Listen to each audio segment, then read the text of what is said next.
बिस्मिल्लाहिर्रहमानिर्रहीम। अस्सलाम वालेकुम मुहतरम सामीन और नाजरीन, उम्मीद है कि अल्लाह तबारक व तआला के फजल करम से आप सब खैरियत से होंगे। नाजरीन, वीडियो बहुत ही ईमान अफरोज है, एंड तक जरूर देखिएगा, लाइक और शेयर भी कीजिएगा। और अगर आप चैनल पर न्यू आए हैं तो सबसे पहले चैनल को सब्सक्राइब कर लीजिए। आज के टॉपिक के बारे में आप पढ़ चुके हैं कि खुदा के बाद माँ का रुतबा है। तो आप कहेंगे कि खुदा के बाद तो नबी का रुतबा आता है। आप भी दुरुस्त सोच रहे हैं, दुरुस्त फरमा रहे हैं, लेकिन यहाँ खुदा के बाद माँ का रुतबा जिस लिहाज से कहा जा रहा है वो इसलिए कि माँ वो हस्ती है जिसकी खिदमत का जो हुक्म है वो नबी को भी दिया जाता है, और नबी भी पाबंद होता है माँ का हुक्म मानने का, उसकी खिदमत करने का। अल्लाह तबारक व तआला ने बनी नोई इंसान को पैदा किया आदम अलैहिस्सलाम की औलाद में से। सब इंसानों में से कुछ के दर्जात आला है, कुछ के कम है। अल्लाह तबारक व तआला ने 1,24,000 कमोबेश अंबिया मबूस फरमाए। सबको नबी ही कहते हैं, लेकिन उनमें भी दर्जात हैं। अल्लाह ताला ने जन्नत पैदा फरमाई, उसके भी दर्जात हैं, और जहन्नम पैदा फरमाई, उसके भी दर्जात हैं।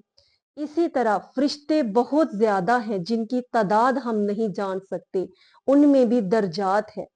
जो दर्जा जबरील अमीन अलैहिस्सलाम को हासिल है वो और किसी फरिश्ते को नहीं। इसी तरह से आप जिस उस्ताद से कुछ पढ़ते हैं, कुछ सीखते हैं, वो उस्ताद है, लेकिन कुरान पढ़ाने वाला और मोटरसाइकिल सिखाने वाला दोनों उस्ताद बराबर नहीं हो सकते। इनमें भी दर्जात हैं। इल्म के मजमूए का नाम किताब है, और किताबें तो बहुत हैं, लेकिन जो दर्जा, जो फजीलत कुरान पाक को हासिल है वो अंजील को, तौरात को और किसी किताब को हासिल नहीं है, क्योंकि इनमें भी दर्जात हैं। औरत जिसको सिन्फे नाजुक कहा जाता है, वो भी सब औरतें बराबर नहीं, उनमें भी दर्जात हैं। इसी तरह नबी पाक सल्लल्लाहु अलैहि वसल्लम को ईमान की हालत में देखने वाला हर सहाबी जिसने बज़ाहिर आप सरकार को देखा ईमान की हालत में, सहाबी कहलाया।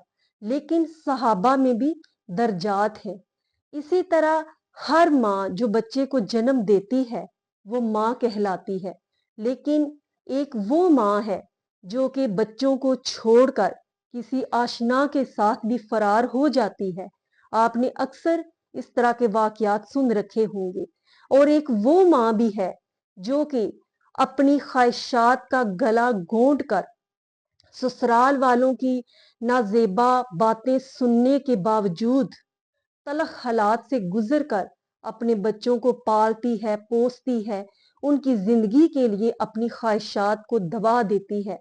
वो भी माँ है। ऐसी माँ और वो माँ जो कि अपने बच्चों को छोड़कर किसी के साथ भाग जाती है, वो भी बराबर नहीं हो सकती। माँओं में भी दर्जात हैं। इसी तरह एक आम आदमी की माँ और हजूर सल्लल्लाहु अलैहि वसल्लम की वालिदा कभी बराबर नहीं हो सकती, इनमें बड़ा फर्क है। नबी पाक सल्लल्लाहु अलैहि वसल्लम ने फरमाया कि मुसलमानों पर और माँ की नाफरमानी हराम कर दी गई है। तो इसमें जब नबी पाक सल्लल्लाहु अलैहि वसल्लम के इस फरमान के मुताबिक जो अंबिया हैं उन पर खुदा का हुक्म मानना लाजमी है, खुदा के अलावा किसी का हुक्म मानना नबी पर लाजिम नहीं है। लेकिन माँ वो हस्ती है जिसका हुक्म मानना नबियों पर भी लाजमी करार दिया गया।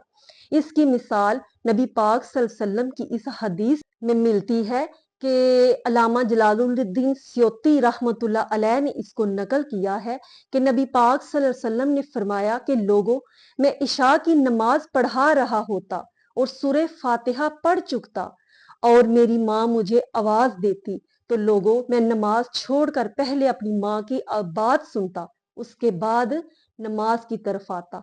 तो इससे अंदाजा लगाइए, अगर और कोई भी हस्ती नबी पाक सल्लल्लाहु अलैहि वसल्लम को नमाज में की हालत में आवाज दे तो आप सरकार पर किसी के लिए भी लाजिम नहीं कि आप नमाज छोड़कर पहले उसकी बात सुने।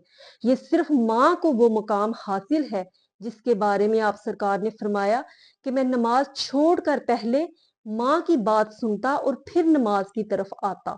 तो माँ वो हस्ती है जिसका नबी की माँ जो है उसको खुदा के बाद इतना मुकाम और रुतबा दिया गया है कि नबी पर भी लाजिम है कि वो माँ की फरमाबरदारी और उसका हुक्म मानना उस पर लाजिम है। जैसे हजरत अबू हुरैरा रजी अल्लाह ताला अन्हु जब ईमान लाए तो आप की वालदा जो है वो उस वक्त ईमान नहीं लाई थी, तो अपनी माँ के साथ उनकी बहुत ज्यादा आपस में नाराजगी हो जाती, बहसो मुबाकसा होता और वो कहती कि तुम उनके पास बैठना छोड़ दो, वो बारगाह छोड़ दो वरना मैं खाना नहीं खाऊंगी। तो हजरत अबू हुरैरा रजी अल्लाह ताला अन्हु बहुत आबदीदा हो जाते और कहते कि माँ अगर तुम सारी जिंदगी भी खाना ना खाओ तो मैं उस बारगाह को नहीं छोड़ सकता। लेकिन उसके बाद आप बहुत आबदीदा हो जाते और एक रोज नबी पाक सल्लल्लाहु अलैहि वसल्लम की खिदमत में बहुत ही आबदीदा होकर अर्ज करते हैं कि या रसूलल्लाह मेरी माँ के लिए दुआ कीजिए, मैं उनकी वजह से बहुत तकलीफ में हूँ, परेशान हूँ। तो आप सरकार ने दुआ के लिए हाथ उठा दिए और फरमाया कि जाओ अबू हुरैरा अपनी माँ की खबर लो। तो हजरत अबू हुरैरा रज़ियल्लाहु ताला अन्हु उसी वक्त भागते हुए घर तशरीफ लाते हैं और देखते हैं कि वालदा मोहतरमा की ज़बान पर कलमा जारी होता है। नबी पाक सल्लल्लाहु अलैहि वसल्लम का वो सहाबी जो कि हर वक्त हजूर सल्लम की खिदमत में रहने वाला हो, हजूर जब उसके लिए हाथ उठा दे तो यकीनन वो जन्नत का मुस्तहिक और हकदार ठहरता है। अल्लाह तबारक व तआला से दुआ है कि हमें भी सच्चा और पक्का आशिक रसूल बनने की तौफीक अता फरमाए और सही मानों में अमली तौर पर मुसलमान बनने की तौफीक अता फरमाए। अस्सलामु अलैकुम व रहमतुल्लाहि व बरकातुहू।